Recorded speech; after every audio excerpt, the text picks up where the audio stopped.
Praise the lord. దేవుని నామంలో మీకు అందరికీ శుభములు కలుగును గాక.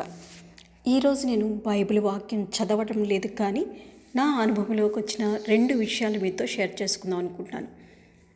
మామూలుగా evening time, night time current పోయినప్పుడు మిగిలిన వాళ్ళు ఎలా స్పెండ్ చేస్తారో నాకైతే తెలియదు, కానీ నేనేం చేస్తాను అంటే పిల్లలతో పాటు బయట కూర్చొని మా హస్బెండ్తో కానీ చైర్స్ వేసుకుని బయట కూర్చొని మాట్లాడుకుంటూ ఉంటాం. ఈవినింగ్ టైంలోకి వెళ్ళి కరెంట్ పోతే మాట్లాడుకుంటాం, లేదంటే సెల్ ఫోన్లో చూస్తాం, అలా టైం పాస్ చేస్తాం, ఎలా ఎప్పుడు కరెంట్ వస్తుందా అని. కానీ ఇటీవల నాకు ఒక అనుభవం అది ఎదురైంది. ఏంటి అంటే, మా పక్కింట్లో ఒక కొత్తగా మ్యారేజ్ అయిన వాళ్ళకి మ్యారేజ్ 7 days అయింది. 1 week అయిన తర్వాత వాళ్ళు మా పక్కింట్లో చేరారు. ఒకరోజు అలాగే కరెంట్ పోయింది. కరెంట్ పోయినప్పుడు నేను మా పాప బయట చేసేసుకొని సెల్ ఫోన్ పెట్టుకొని చూసుకుంటూ మాట్లాడుకుంటూ ఉన్నాం.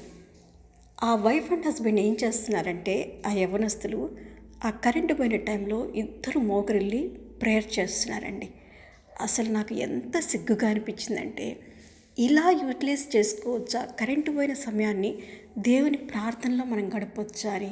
ఇక వెంటనే నేను మా పాపను తీసుకొని మనం కూడా ప్రార్థన చేసుకుందాం పద లోపలికి వెళ్ళేసి అని చెప్పి ప్రార్థన చేసుకోవడానికి లోపలికి వెళ్ళాం. మరి మనం ఎప్పటి నుంచో నేను నా జీవితంలో బయట కూర్చొని సరదాగా మాట్లాడుకోవటమో ఇలా చేసేదాన్ని, కానీ నాకు ఫస్ట్ టైం తెలిసింది కరెంటు పోయినప్పుడు టైంని ఎలా యూటిలైజ్ చేసుకోవాలో, ఎలా దేవునికి దగ్గరగా ఉండాలో.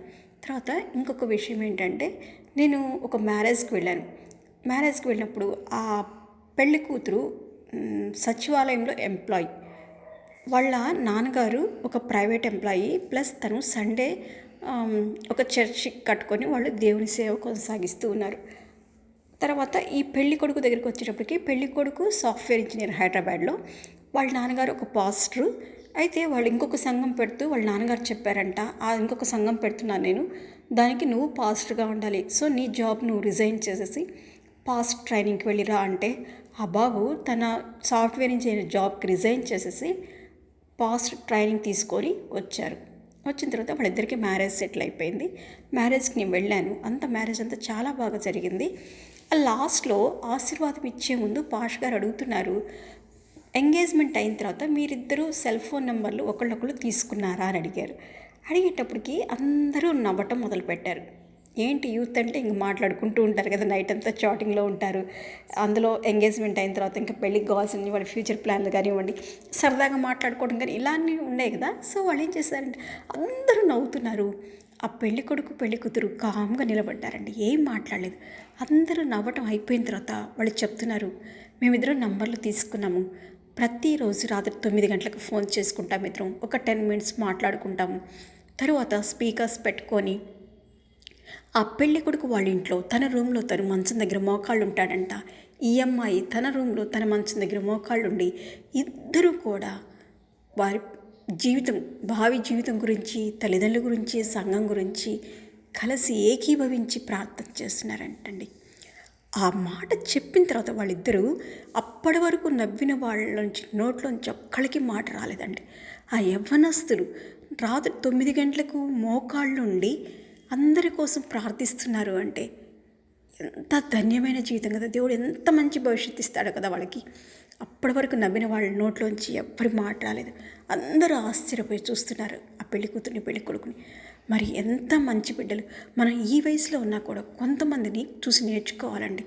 ఇలాంటి వాళ్ళు ఉండబట్టేనేమో, దేవుడికి ఇష్టమైన వాళ్ళు ఉండబట్టేనేమో ఎన్ని కరోనాలు వచ్చినా, ఎన్ని యాక్సిడెంట్స్ వచ్చినా, ఎన్ని వరదలు వచ్చినా, ఎన్ని జరుగుతున్నా, పసిపిల్లల మీద, ముసలివాళ్ళ మీద కూడా అత్యాచారాలు జరుగుతున్నా, ఎన్ని యాక్సిడెంట్స్ జరుగుతున్నా, మనము మన కుటుంబాలు ఇంకా సంతోషంతో ఆశీర్వదించబడి ఉన్నాము అంటే ఇలాంటి వాళ్ళని పట్టేనేమో దేవుడు మనకి ఇంకా ఆశీర్వదిస్తున్నాడు. ఆ రోజుల్లో అబ్రహాము గారు యెహోవా తండ్రి సొదొమ గొమొర్రా పట్టణాలని నాశనం చేస్తానన్నప్పుడు అబ్రహాం గారు అడుగుతారు, ప్రభువా 100 మంది ఉంటే దాన్ని రక్షిస్తావా? 50 మంది ఉంటే రక్షిస్తావా? 40 మంది ఉంటే రక్షిస్తావా? 20 మంది, 10 మంది?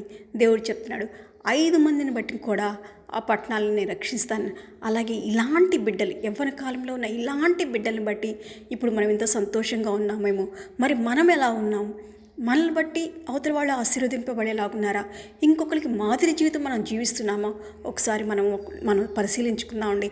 ఇంత వయసు వచ్చినా మనం ఎలా ఉన్నాం? ఎక్కడ తప్పులు చేస్తున్నాం? చిన్న బిడ్డల నుంచి నేర్చుకోవాల్సినవి చాలా ఉన్నాయేమో.